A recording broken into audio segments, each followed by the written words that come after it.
són del mes passat, aquestes? Sí, aquestes no, deixa-les córrer, que són grosses. Sí, perquè la gana ja... Sí. Ahora sí que estem bé. Perfecte. Bueno, yo creo que TV3 ha cometido un error grave, ¿no?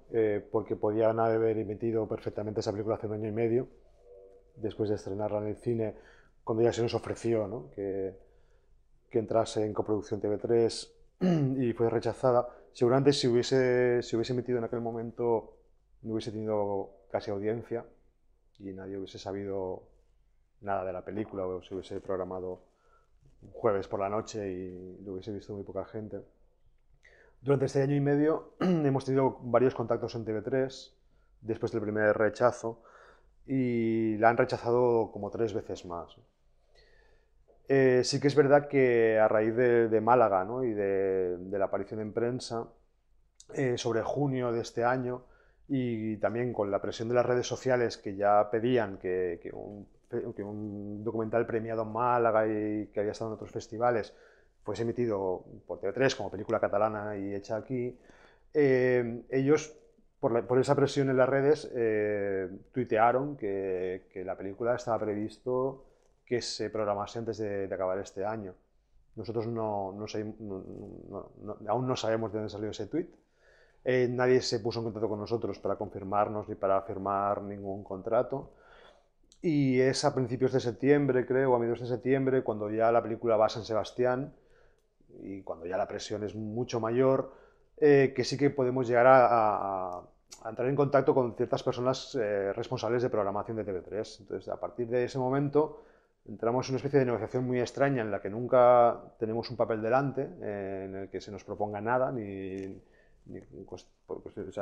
económicamente, ni con fechas exactas, ni en qué programa, pero nos van diciendo que sí que se va a emitir, que no nos preocupemos, hasta que hace, creo que son 3 semanas, nos dieron largas definitivamente, es decir, nos dijeron que no, que vienen elecciones locales, no municipales, y que es un tema muy delicado para las elecciones, que ya veríamos que igual en verano del 2015 volveríamos a hablar. Nosotros, pues bueno, o sea, tiramos la toalla y dijimos que, bueno, que seguía nuestro recorrido por acabando festivales y la liberaríamos y ya está. Pero la sorpresa fue que hace 2 semanas, creo, en el Parlament, la CUP, a través de David Fernández, hizo una pregunta en una comisión de control al director de TV3 y le preguntó por qué Ciutat Morta estaba siendo censurada, a lo que el director de TV3 respondió que no habían tenido ningún tipo de contacto con nosotros desde el 2013. Claro, nosotros ahí pues nos enfadamos bastante porque no era verdad, porque había habido intercambio de llamadas telefónicas, muchas llamadas telefónicas, muchos mails en los que estábamos negociando esta emisión. Y nosotros emitimos un comunicado ese mismo viernes por la noche en el que manifestábamos nuestro desacuerdo y nos planteamos que alguien estaba mintiendo, ¿no? en todo este asunto. Y de alguna forma amenazamos con que el lunes íbamos a publicar un vídeo en el que íbamos a revelar pues, estos mails, ¿no? Y estas pruebas que teníamos de que sí que había habido contactos. Y la sorpresa fue que el mismo lunes por la mañana recibimos una llamada de TV3 en la que nos ponían todas las facilidades para emitir la película y de hecho ya está prácticamente cerrado que antes del 31 de enero del 2015 se va a emitir per TV3. És que l'únic objectiu que ens havíem proposat és el que diu el Rodrigo al principi de la pel·lícula i el que diu la Diana al final, no? Que és fer una mena de venjança simbòlica. Nosaltres entenem aquesta venjança en tant que expliquem la història, no? Vull dir, considerem que si la gent coneix com funciona el país en el que viu o la ciutat en la que viu i és conscient de com actuen els cossos policials, els seus polítics i l'aparell judicial, doncs per nosaltres la forma de venjança és aquesta, no? Apuntar amb noms i cognoms qui han estat els responsables de la tragèdia d'aquesta història. A partir d'aquí, vull dir, crec que ja hem aconseguit l'objectiu perquè cada dia més gent coneix el cas del 4F i cada cop desperta més interès i la gent es queda molt sobtada i i en general no posa en dubte la nostra versió dels fets i amb això considerem que hem aconseguit molt. A partir d'aquí, si això permet reobrir el cas o que hi hagi una revisió del sistema policial, doncs, home, ho dubtem bastant, vull dir que amb una pel·lícula es pugui arribar a això, però com a mínim tots plegats serem una mica més crítics i sabrem millor com funcionem, no? Com a societat. Sí, el jefe de información de la Guardia Urbana, después del estreno del documental, ha dejado de aparecer por manifestaciones, ¿no? No sabemos muy bien cuál es su funcionalidad dentro de la Guardia Urbana de Barcelona. Seguramente sigue cobrando lo mismo que cobraba y trabajando, pero ya no se ve por las calles. En el caso de los dos policías torturadores, que hay que decir que son los dos policías que reconoce Yuri, o sea, había más guardias urbanos torturadores que no fueron condenados y que siguen con sus placas y sus pistolas por la calle. En el caso de Víctor y Bakari, tenían que haber entrado en prisión en octubre del año pasado con una sentencia firme del Supremo, ratificada por el Supremo, pero no lo han hecho esperando un indulto. Y un indulto que seguramente llegará antes de que acabe el año. O sea, todo el mundo, o sea, cuando alguien pide un indulto, no elude la prisión, es decir, entra en prisión y mientras se resuelve el indulto sigue en prisión. En el caso de estos dos policías, no solo no han entrado en prisión esperando el indulto, sino que además el sindicato de policía de la Guardia Urbana de Barcelona les ha atribuido unos sueldos vitalicios de 1.600 y 1.800 euros a cada uno. Y sistemáticamente en este país, siempre, o sea, los policías condenados por tortura, excepto en el caso de los GAL, desde la transición, todos los policías sistemáticamente son indultados. Y políticos corruptos. También. O sea, de entrada hay 4 personas que desde un primer momento ya las acusaciones eran mucho más bajas, sobre todo eran personas de aquí, es decir, las personas a las que tienen condenas más altas son las que son de fuera, ¿no? O sea, curiosamente. Estas personas que eran de aquí, como tampoco fueron condenados a penas de prisión, nunca han querido saber nada de este tema. Sí que Juan, Rodri y Alex llevaron la lucha de una manera conjunta desde el principio, ¿no? Y entonces la politizaron, ¿no? O sea, queriéndolo. O sea, politizaron el tema para tener un respaldo social, de movimientos sociales detrás que acompañasen la lucha. En el caso de Rodri fue muy fácil porque él siempre ha dado la cara y siempre ha explicado lo que le ha pasado. En el caso de Juan fue un poco más complicado porque Juan, después del caso del 4F, se fue a Argentina y no ha querido volver nunca más aquí. Y coincidió que Xavi pudo ir a Argentina y sacar una entrevista. En el caso de Alex, él tiene muy claro, por ejemplo, que no quiere saber nada más del 4F. O sea, que no quiere que aunque o sea, lo ha vivido y es amigo de Rodri y de los demás, pero él no quiere que se vincule su imagen a lo que pasó. Quiere hacer borrón y cuenta nueva. Y ya en el caso de Alfredo, que es el amigo de Patri, creo que es un caso de mucho dolor, ¿no? Porque eran casos paralelos, el suyo y el de Patri, y en el último momento, antes de entrar a prisión, a él lo indultaron y a ella no, y además ella se acabó suicidando, ¿no? Y creo que en el caso de Alfredo, con el que hemos hablado un par de veces intentando que participase, la primera vez hubo como una oferta de que él podía bajar a Barcelona y le podíamos entrevistar. Yo le volví a llamar una segunda vez, ya no tuve respuesta y tampoco queríamos insistir ni hacer... No queríamos ahondar en el dolor, ¿no? Y respetamos mucho que no haya querido salir en el documental. Sí, una cosa, les 4 persones que no van tenir condemnes rellevants, el Chapo ha dit que eren d'aquí, però no és cert del tot, una d'aquestes persones era d'Alemanya, no? Vull dir, és a dir, també era estrangera, però també jo crec que il·lustra molt bé com es tracten els diferents tipus d'estrangers aquí, no? Aquí hi ha una barreja de negatives i no respostes, no? Vull dir, la majoria d'aquesta gent no van respondre quan els hi van proposar i jo crec que en part també perquè consideraven que la seva versió dels fets ja estava explicada i que no calia tornar-ho a fer, és a dir, no volien tornar a obrir el tema. Jo crec que és un tema molt incòmode per ells i deu haver-hi algun motiu pel qual és tan incòmode y consideraban que no valía la pena tornar a explicar lo que ya estaba explicado.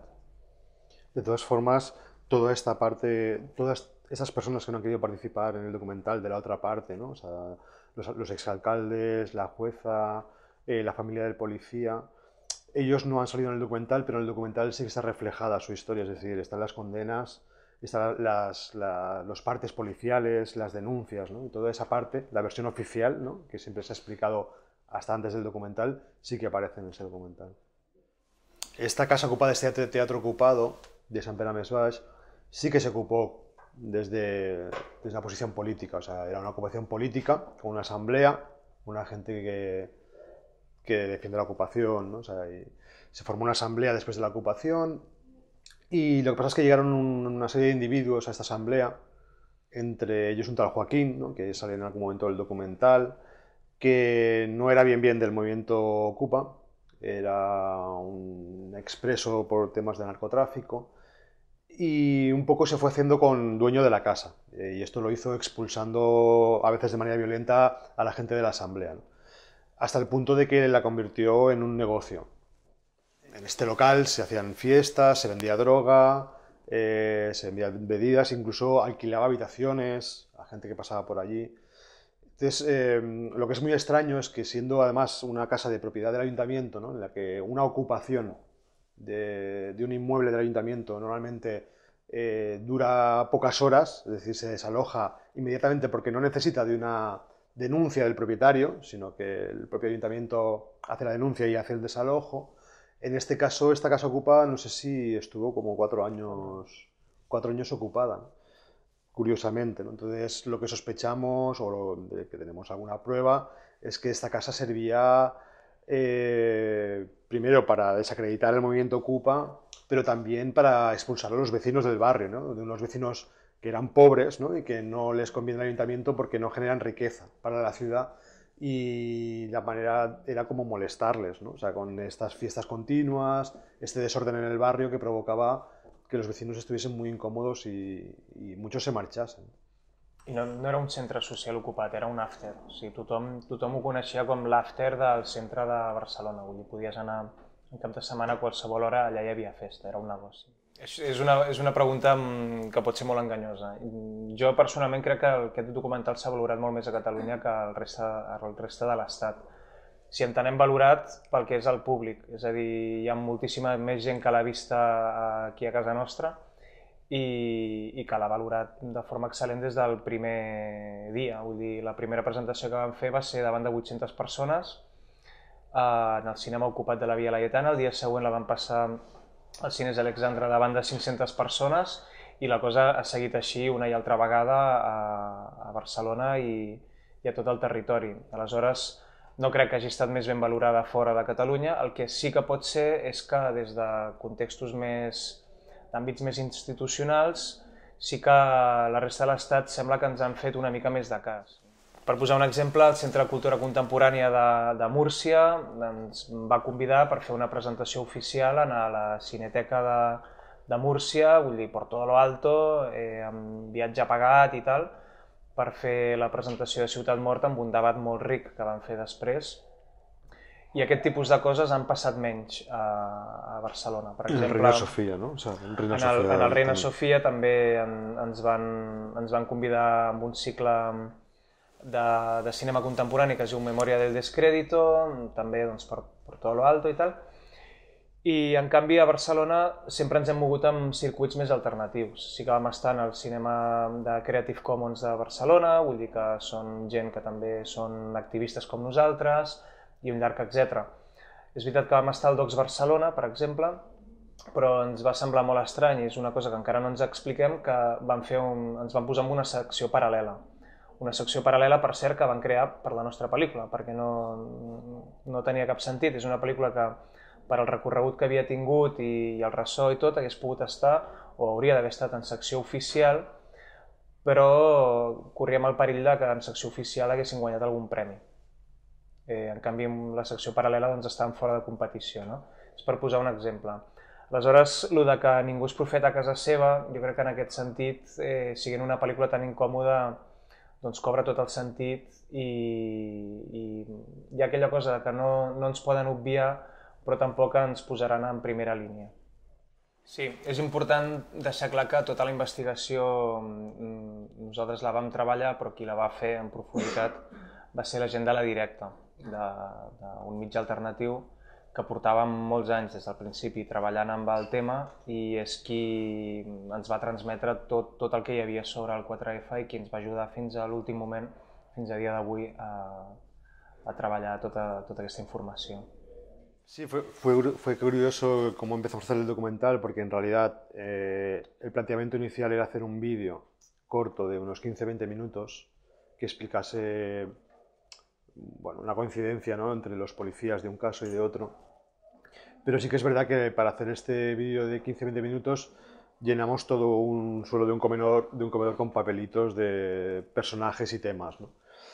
Y ya desde el primer momento vimos que con 20 minutos no iba a haber suficiente, ¿no? Porque no queríamos solo tratar el caso en sí, concreto del 4F, sino que queríamos ir más allá y tocar temas como el racismo, el estigma, ¿no?, o el modelo de ciudad, ¿no?, que hay en Barcelona.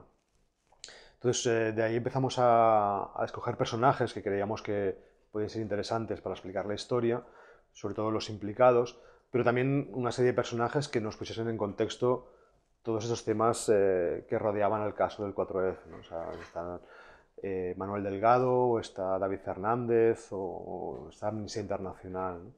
Entonces un poco fue sin planearlo demasiado, o sea, fue surgiendo, ¿no? Un personaje y una historia nos llevaba a otra cosa y no fue hasta muy al final del documental cuando el montaje se cerró, porque al principio no había un guión muy claro, muy definido. Respecte a l'objectivitat, o sigui, nosaltres no defensem l'objectivitat, o sigui, sempre diem que som subjectes parlant de subjectes, per tant treballem des de la subjectivitat. Sí que ens agrada el rigor, és a dir, ens agrada no exagerar les coses ni ser sensacionalistes, sinó que no parlem mai de coses que no hagin estat demostrades prèviament i que hi hagi una evidència, però la forma de tractar-les sempre és totalment subjectiva. I tot i així ens agrada, sobretot en el cas del 4F, doncs, narrar una veritat alternativa a la que ha estat fins ara la veritat oficial. Més aviat el tema del tractament del cinema polític, que normalment acostuma a ser molt dirigit a gent que ja està convençuda a través d'una sèrie de codis compartits per a aquelles persones que estan en moviments socials, i a nosaltres ens agrada traspassar aquests codis a través d'altres formes de l'audiovisual que arriben a les masses, com pot ser la publicitat, però com pot ser també el bon cinema de tota la vida, doncs tractar aquests temes des d'una altra banda. En realidad nosotros tenemos previsto liberar la película solo acabarla. De hecho, el estreno que hicimos en Vía Laietana, ocupando el cine de Vía Laietana, era con la intención de justo después, liberarla. No la liberamos porque empezamos en el circuito de festivales, ¿no? Empezamos en el Miradas Doc en noviembre del año pasado y, claro, los festivales quieren que las obras sean inéditas, o sea, las películas que muestran. Entonces, esto nos impedía, o sea, jugar a las dos bandas, ¿no? Por un lado, liberarla, que era el retorno que queríamos hacer de la película a la gente que había puesto dinero para financiarla, pero por otro lado teníamos que guardarla para si queríamos estar en festivales y que la película tuviese mayor difusión, ¿no? Y ahora estamos en este punto de que estamos acabando la fase de festivales y es cuando la vamos a liberar. Y es muy curioso que en todo este tiempo, como ha dicho Xavi, ¿no?, que llevamos vendiendo DVDs, nadie la haya colgado en internet aún, ¿no? Es muy curioso que con una obra con copyright enseguida al día siguiente están colgadas en cualquier plataforma, en Pirate Bay o cualquier otra plataforma de descarga, y la nuestra no se encuentra en ningún sitio, ¿no? O sea, hay como un respeto, ¿no?, por esa licencia que además sabes que va a estar liberada al final, que con el copyright no se da. Aquí hi ha sempre la típica confusió, és que cultura lliure la gent es pensa que és cultura gratis i no és així. Cultura lliure vol dir que quan una obra ja està financiada, que no hi ha una llicència que permeti a l'entitat explotadora de l'obra, per dir-ho d'alguna manera, que molts cops no és l'autor, a estar-se beneficiant indefinidament d'aquesta obra. Això és el que fa el copyright. El copyright permet que fins a 70 i pico o 80 anys després de la mort de l'autor encara es pugui estar explotant l'obra i traient-ne un benefici, no? El que fan les llicències Creative Commons és que a través d'una base semblant a la del copyright, en el sentit que es protegeix l'obra legalment, tu concedeixes una sèrie de permisos. I aleshores les llicències Creative Commons et permeten a tu decidir quina quantitat de permisos dones a la gent per fer amb aquesta obra. Tu pots permetre, per exemple, una difusió il·limitada de l'obra i la còpia si és per fins no comercials, per exemple. Però també pots posar la restricció o deixar de banda la restricció aquesta i dir que l'obra pot ser explotada encara que sigui explotada en fins comercials. Això sí, la llicència que ha de portar la còpia sempre ha de ser la mateixa que tu li poses, no? A partir d'aquí hi ha com diferents combinacions. Per exemple, pots permetre la modificació de l'obra o pots no permetre-la. El que hem fet nosaltres és que, com que l'obra no està financiada, és a dir, nosaltres ens hem endeutat per fer aquesta obra i en cap cas hem arribat a recuperar els diners que nosaltres hem invertit, no hem alliberat la pel·lícula a internet, el qual no entra en contradicció amb les llicències. És a dir, nosaltres distribuïm la pel·lícula en DVDs, fa un any més o menys que ho estem fent, és a dir, quan fem un passe venem còpies i aquesta còpia porta una llicència que et permet a tu copiar-la també, si vols, a qui vulguis, no? Clar, això doncs no significa que nosaltres haguem de posar la pel·lícula automàticament a internet i que sigui gratis. Ho farem a partir del 4 de febrer de l'any que ve, però abans hem d'haver resolt el tema del finançament i a partir d'aquí doncs, l'obra considerem que ja no ens pertany a nosaltres, sinó que pertany a la gent, vull dir a la humanitat, que és en definitiva a qui pertany a aquesta història que nosaltres expliquem, no ens l'hem inventada nosaltres només la narrem i a partir d'aquí doncs, la difusió és totalment il·limitada. Bueno, nosotros no teníamos previsto ganar ningún festival con la película, pero también porque veníamos de donde veníamos y porque la historia ha sido, Ciutat Morta, bueno, 4F ha sido una historia muy silenciada todos estos años y no esperábamos ganar ningún festival, pero bueno, la repercusión que ha tenido en festivales y luego después, ¿no?, en prensa y ahora la audiencia que hay en las salas, pues un poco nos muestra que sí, que íbamos por el buen camino. És molt curiós perquè quan estàvem a la comissió audiovisual del 15M, no?, que és on vam estar treballant fins fa pocs mesos, com qui diu, sí que al principi nosaltres doncs, fèiem aquest rol de videoactivista que va buscar l'acció, no?, que la vol documentar i tal, però al cap de molt poc temps eren els esdeveniments que ens venien a buscar nosaltres i això va passar bastant. Hi ha molts casos que nosaltres hem tractat en profunditat, com per posar un exemple la mort del Yassir El Yanussi aquí al Vendrell fa un any i pico, mentre estava sota custòdia dels Mossos d'Esquadra. És un cas que ens va venir a buscar a nosaltres, és a dir, i te'n podria citar molts més. Lleva 3 años de recorrido. Además, Ciutat Morta la empezamos en un momento en que, antes de empezar el proyecto, ya convocamos a la comunidad para un crowdfunding, para que pusiesen dinero, pero también para que estuviesen al tanto de lo que iba sucediendo alrededor del caso. Ciutat Morta está teniendo mucho éxito ahora, pero hace 3 años que empezamos con este trabajo. Con Termitas no hace ni un año que lo acabamos, ¿no? 9 meses. Bueno, la razón por la que tiene 2 nombres la película es porque ya desde un principio, en la que la película se iba a llamar Ciutat Morta, ¿no?, desde el principio, sabíamos que podía ocurrir que una vez estrenada la película y haciendo pases como íbamos a hacer en centros sociales de forma gratuita, fuese incompatible con el recorrido de festivales. Entonces escogimos un nombre que era más militante, ¿no?, más activista, que fue para esta ocupación y para las siguientes cientos de proyecciones gratuitas, y luego Ciutat Morta, que lo guardamos para festivales. No, és a dir, aquest no era el nostre objectiu. Nosaltres volíem poder viure dignament de fer aquest projecte, però òbviament era molt complicat. I vam apostar per fer una coproducció amb TV3, ningú ens va fer cas i aleshores vam haver de recórrer a un Berkami que vam demanar 4.000 euros i en vam aconseguir 4.700, si ens vam passar una mica del que havíem demanat. Això és tota l'entrada de diners que hem tingut en aquest projecte, en la fase de producció. Aleshores, com us podeu imaginar, una pel·lícula d'aquestes característiques que ens vam posar a fer un pressupost un dia comptabilitzant en realitat tot el que ens havíem gastat a nivell d'hores de treball i tal, i vam arribar a uns 90.000 euros de pressupost que es va cobrir doncs, amb estones lliures, nits sense dormir i 1.000 favors que ens van fer 1.000 persones i molts amics que per sort tenim que han donat suport al projecte. Doncs Per exemple, el Premi de Màlaga va doblar el pressupost que teníem d'entrada, que eren uns 4.000 euros, que és el que vam aconseguir en Berkami, doncs a Màlaga ens van donar 8.000 euros de premi. Clar, això per nosaltres en aquells moments era una fortuna que immediatament la vam repartir amb totes aquelles persones que ens havien ajudat, que havien col·laborat i tal, i des d'aleshores doncs, el que anem traient amb diferents projeccions i el que podem vendre de DVDs doncs, ens serveixen per anar cobrint una mica aquest deute que tenim amb tots els amics que ens han ajudat, perquè una cosa que tenim molt clara és que no volem que ningú corri gratis en això i si algú ho ha de fer, en tot cas que siguem nosaltres, no? Però tota la gent que s'ha deixat la pell fent aquest documental, que no només som nosaltres, òbviament, doncs volíem que cobressin dignament i crec que a dia d'avui ho han fet, és a dir, que més o menys la gent està... No?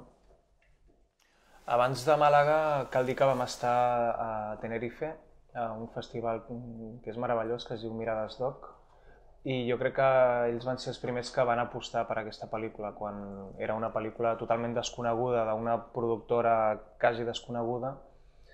Van ser ells qui van programar Ciutat Morta i vam rebre una menció honorífica.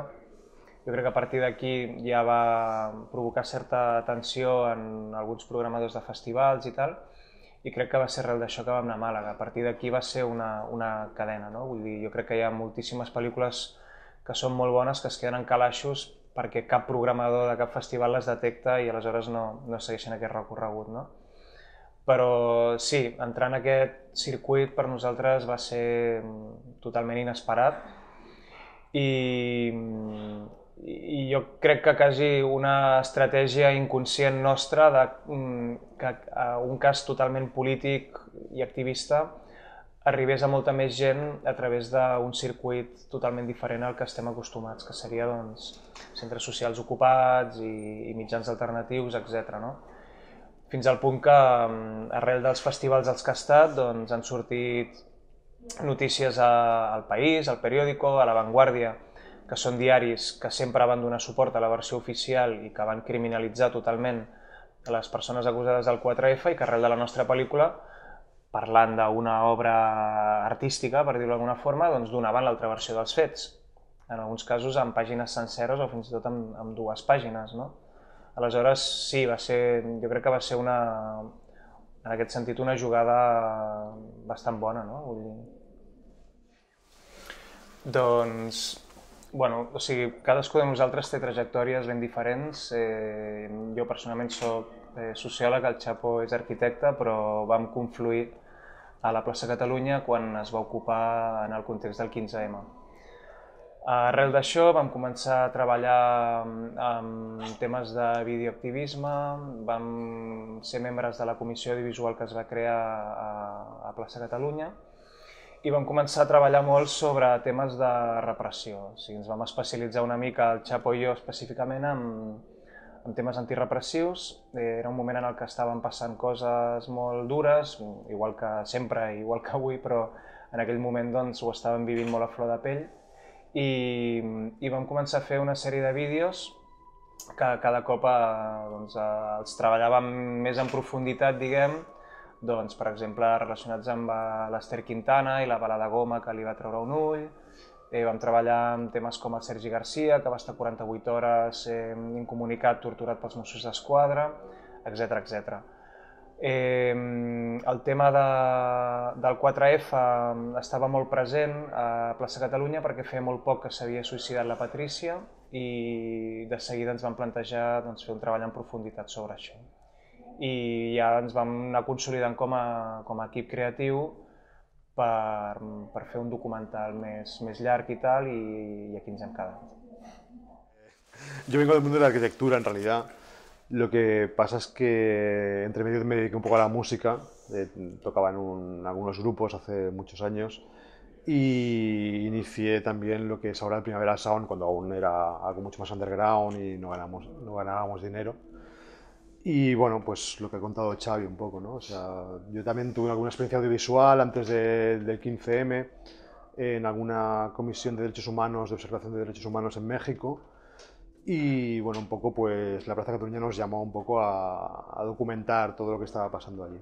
Però, o sigui, Metro Muster existia prèviament a que ens coneguéssim jo i el Chapo i va ser bàsicament una productora que es va fundar per poder produir el projecte de No Res, que era una aposta molt arriscada perquè era un projecte amb llicències lliures, amb Creative Commons, que tractava un tema polític però que tenia una voluntat de ser un documental creatiu. Aleshores, era una barreja arriscada en aquests moments perquè no hi havia precedents, no hi havia forma de produir un documental amb llicències lliures, per exemple fent coproduccions amb TV3, perquè era una cosa que no teníem prevista, o sigui, TV3 no havia treballat mai amb alguna cosa que no fos el copyright, i va ser a través d'aquest projecte que vam pressionar molt perquè arribessin a fer perquè incloessin dins els contractes que ells fan servir les llicències Creative Commons, i ho vam aconseguir amb aquest primer projecte y es la línea que hem seguit des d'aleshores també. De hecho, yo puse dinero para su proyecto antes de conocerle, o sea, yo puse dinero para el crowdfunding de No Res sin conocer a Xavi. O sigui, nosaltres vam començar a fer crowdfunding quan encara no hi havia plataformes de crowdfunding. No perquè ens ho inventéssim nosaltres, ja s'estava fent als Estats Units, però sí que va ser obrir camí una mica, perquè no ho vam fer a través d'un botó de PayPal i la gent tampoc sabia el que era PayPal, o sigui que era una cosa així bastant nova. I quan ja estàvem a mig projecte van sortir altres plataformes com Lanzanos, que ara ja està totalment oblidada, però va ser com la primera que va sortir, i més tard Verkami. I aleshores vam aprofitar que anava sortint cada cop que sortia una plataforma, fèiem un crowdfunding i així anàvem traient més diners pel projecte. Bueno, la primera pretensión es sobrevivir haciendo lo que hacemos, ¿no? Y para eso hacemos muchos trabajos, ¿sabes? No solo hacemos documentales, sino que hacemos pequeñas piezas de vídeo corporativo, ¿no? O sea, siempre vinculado un poco al mundo político, que es lo que nos gusta y lo que más dominamos, pero no dejan de ser trabajos pequeños y que, bueno, muchas veces mal remunerados para sobrevivir un poco, ¿no? I a part d'això, a part del tema de la supervivència, doncs Metro Muster es fixa com a objectius d'entrada treballar exclusivament amb no ficció, és a dir, amb documental o en formats que no són ficció, donant un estatus cinematogràfic al documental. O sigui, el documental sempre s'ha vist, sempre no, vull dir, des de fa uns anys es veu com un art menor. La nostra aposta és retornar aquest estatus cinematogràfic que havia tingut el documental i tractar-lo com una forma d'art tan important com pot ser qualsevol pel·lícula de ficció. Això d'entrada.